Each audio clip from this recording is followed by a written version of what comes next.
या अल्लाह इल्लल्लाह मोहम्मदुर रसूल अल्लाह। बहुत दिन से व्यापक स्तर पर सोचते that what we are getting, what we had before, what we are getting, and what we should had to get.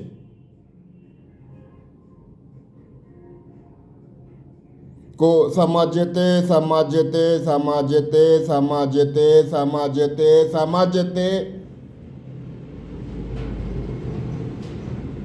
एक चीज समझा जिसके बारे में अभी मैं आपको बताएगा। पर इस चीज के बारे में मैं क्यों समझने लगा, मैंने क्यों खोज शुरू करी, तो जो कोविड-19 से पहले वर्ल्ड समिट हुआ था, G20 करके नहीं मिला था, तो उसमें एक अध्यादेश पारित हुआ इसी समस्या के संदर्भ में और वजह बताया गया global warming. Now the reason is what for global warming, वो तमाम डेवलपमेंट जो हम कर रहे हैं एनर्जी के सेक्टर में, ह्यूमनेंस के सेक्टर में, व्हीकल के सेक्टर में, फूड फर्टिलाइजर के सेक्टर में,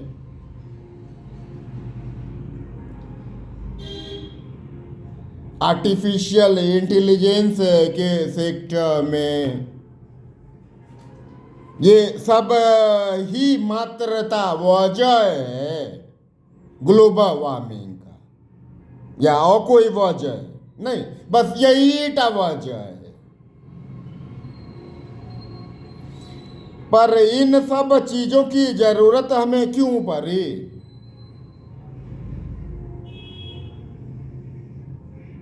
तो हमारा पॉपुलेशन, हमारा विकसित मस्तिष्क, हमारा वो भावना जो हमारे माता पिता हमें न दे सके वो हम अपने संतान को दें। जो हमारे पूर्वजों ने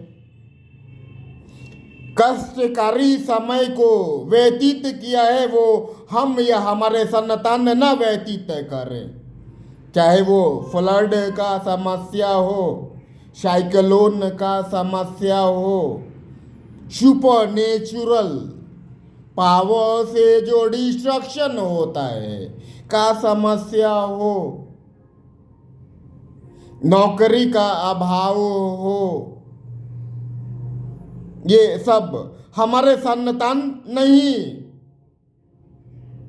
बर्दाश्त करे, से हमारे संतान दो चार नहीं हो, इसके लिए जो हम लोगों ने सोचा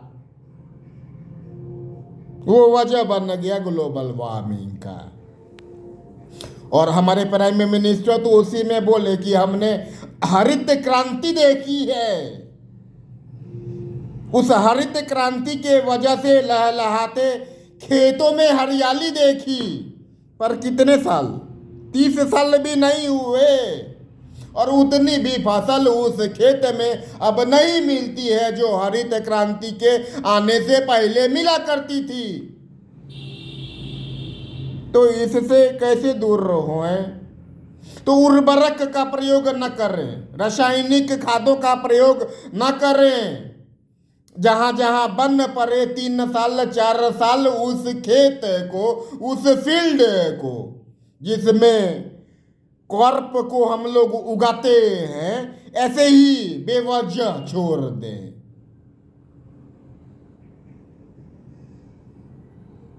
ये फैसला लिया गया था और उसके बाद क्या हुआ है? अभी 2022-23 के बजट में देखें तो उर्वरक में सबसे ज्यादा बजट रखा गया।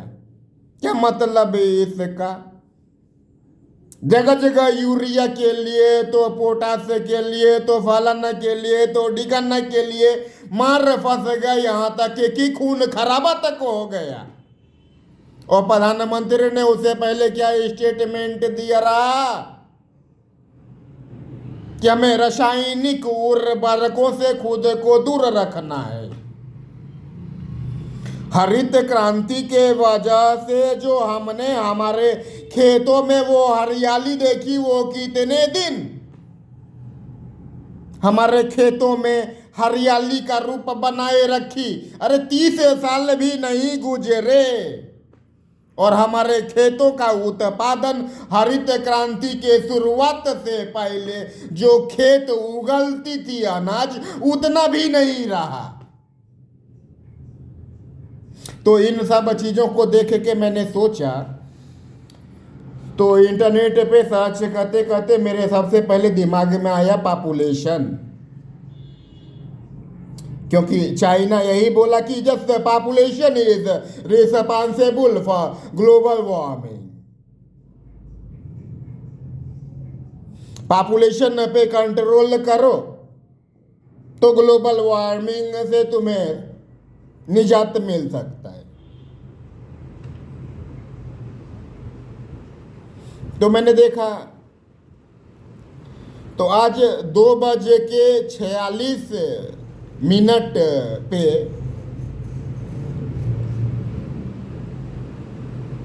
मतलब इंडियन स्टैंडर्ड टाइम के हिसाब से 14:46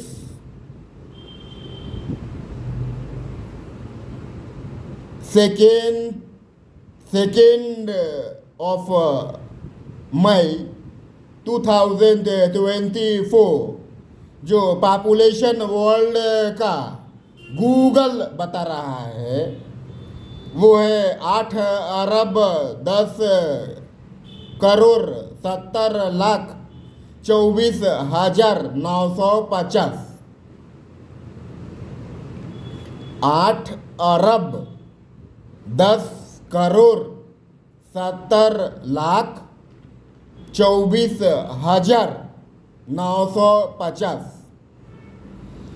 और ये हर सेकेंड में लगता है 5, 7 या 10 बर्थ नया बता रहा है।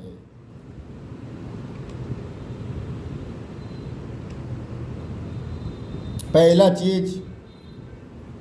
दूसरा चीज कि ये जो 8,10,70,24,950 का आंकड़ा 2:46 2 मई 2024 को बताया, उसमें इस साल जो 2 मई 2023 से 2 मई 2024 तक का पॉपुलेशन है वो 4,51,09,200। मतलब 2 मई 2023 से लेकर 2 मई 2024 तक में जो 2:46 पे हिसाब लिया, तो पता लगा कि हमारा जनसंख्या में, हमारा पॉपुलेशन में जो इंक्रीजमेंट है वो 4,51,09,200 है। तो भाई डेथ भी तो होता है जी। तो ये जो डेथ हो रहा है ये 2 मई 2023 से 2 मई 2024 तक 2:46 पे जो आंकड़ा WHO वर्ल्ड हेल्थ ऑर्गेनाइजेशन ने गूगल को दिया है, वो बता रहा है 2,04,11,500। मतलब एक साल में जो आपका जन्म बच्चों का हो रहा है, जो आपका पॉपुलेशन का ग्रोथ है, वो 4,51,09,200 है। और जो डेथ हो रहा है, जो मृत्यु हो रहा है, जिससे पॉपुलेशन ग्लोबल वार्मिंग को कम करने में अपना अंशदान देगा, वो 2,04,11,500 मात्र है। मतलब एक साल में जितना आदमी का मृत्यु हो रहा है, उससे तो दोगुना जन्म हो रहा है। एक आदमी की मृत्यु होती है और 2 आदमी जन्म ले रहे हैं, और जगह उतना ही है, रोटी उतनी ही है, ऑक्सीजन उतना ही है, जो दिन ब दिन कम होता जा रहा है। इस पॉपुलेशन के वजह से ही, अरे एक साल का बच्चा कितना रोटी खाएगा, कितना ऑक्सीजन लेगा, कितना पानी पिएगा?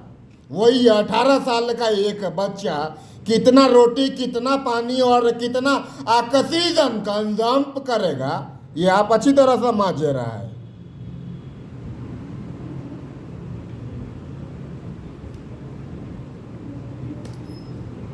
उसके बाद हमने हिंदुस्तान और चाइना के बीच की जो अंतर की जानकारी रखता है को देखा, तो पता लगा कि 1,43,92,02,176 1,43,92,176 ये आपका पॉपुलेशन है 2:50 पे 2 मई 2024 को, जहां चाइना का जो पॉपुलेशन है वो 1,42,58,141 बता रहा है 2:50 पे 2 मई 2024।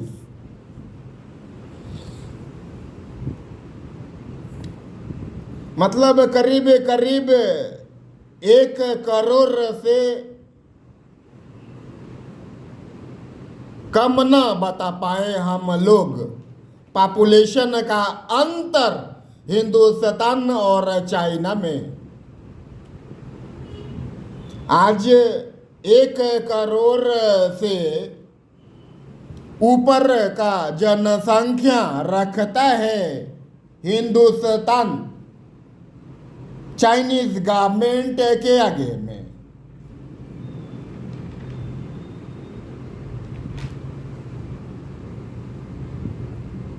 कल क्या स्थिति थी, आज से 10 साल पहले का आंकड़ा देखो तो क्या पता लगता है।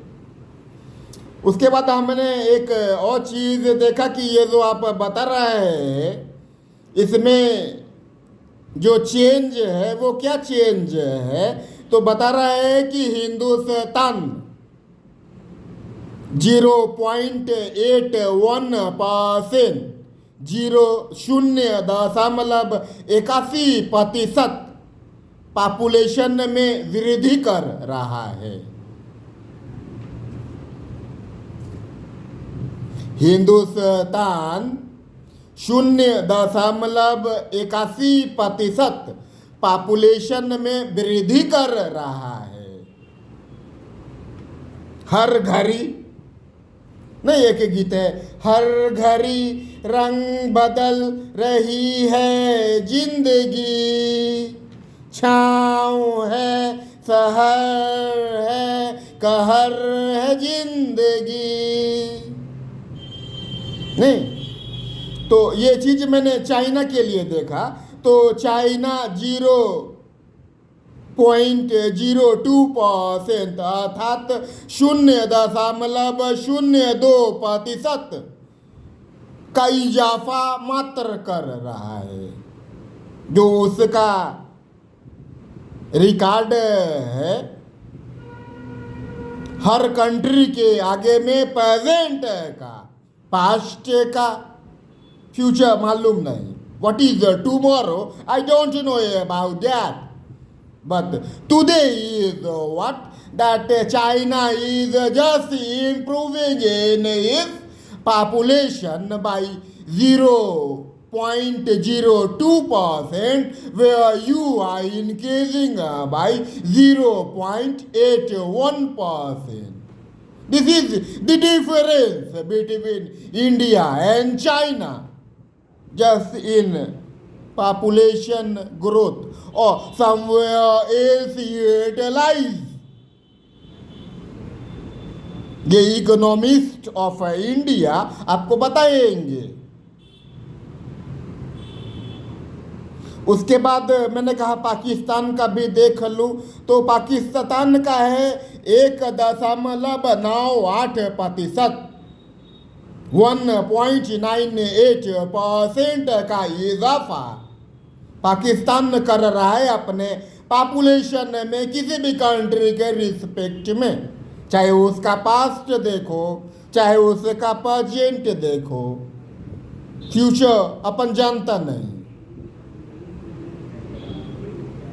इसमें सबसे गया गुजरा कंडीशन में गुजर रहा है नाइजीरिया 2.41% की रफ्तार से अपने पॉपुलेशन को बढ़ाए जा रहा है। 2.41% of his population he is increasing। और हम लोग ग्लोबल वार्मिंग का बात करते हैं। इंडिया में अभी स्प्रिंग का सीजन चल रहा, 4 सीजन होते हैं ना, स्प्रिंग, देन समर, नहीं समर वेकेशन है, बच्चा सबके समर कैंप लगल है। उसके बाद आता है रेनिंग सीजन, उसके बाद आता है विंटर सीजन। तो ऐसे स्प्रिंग सीजन में हमारा जो तापमान है आज का वो 43 डिग्री सेल्सियस है। And ask anyone who knows about a season, what is the difference that we had? Describe a season in 4 other categories, and spring season, winter season, summer season, rain season। तो spring season का पहचान किस चीज से है? Rain season को हम कैसे ट्रेस करेगा? विंटर सीजन को हम कैसे पहचानेगा? कोई तो मापदंड होगा ना, क्लाइमेट में चेंज, इन्वायरमेंट में, सराउंडिंग में, एटमॉस्फेयर में वो चेंज जो हमें वो ट्रेस दे रहा है कि अभी ये स्प्रिंग सीजन है, अभी विंटर सीजन है, अभी समर सीजन है, अभी रेन का सीजन है। तो इस चीज को ध्यान में रखें। तो ये स्प्रिंग सीजन में हमारा पास जो क्लाइमेट का, एटमॉस्फेयर का, इन्वायरमेंट का, सराउंडिंग का टेम्परेचर होना चाहिए, वो क्या होना चाहिए और है क्या? 43 degree Celsius. So I think you had understand. और अगला में मैं आपको बताएगा कि अभी जो मैंने आपको बताया वो 2 मई 2024 के 2:46 पे ये आंकड़ा है। 24 घंटे के बाद ये क्या आंकड़ा है, 48 घंटे के बाद क्या आंकड़ा है, एक हफ्ते के बाद क्या आंकड़ा है, एक फोर्टनाइट के बाद क्या आंकड़ा है, एक मंथ के बाद क्या आंकड़ा है, एक साल के बाद क्या आंकड़ा है, एक डिकेड के बाद क्या आंकड़ा है। ये आप लोग खुद भी खोज के देख सकते हैं, देखें और समझें what is happening with us, whether who anyone is responsible। मैं ही ये सब कर रहा है, आप ये समझ के चले। ये पॉपुलेशन का जो ग्रोथ है ये मेरा दिया हुआ है, आप ये समझ के चले।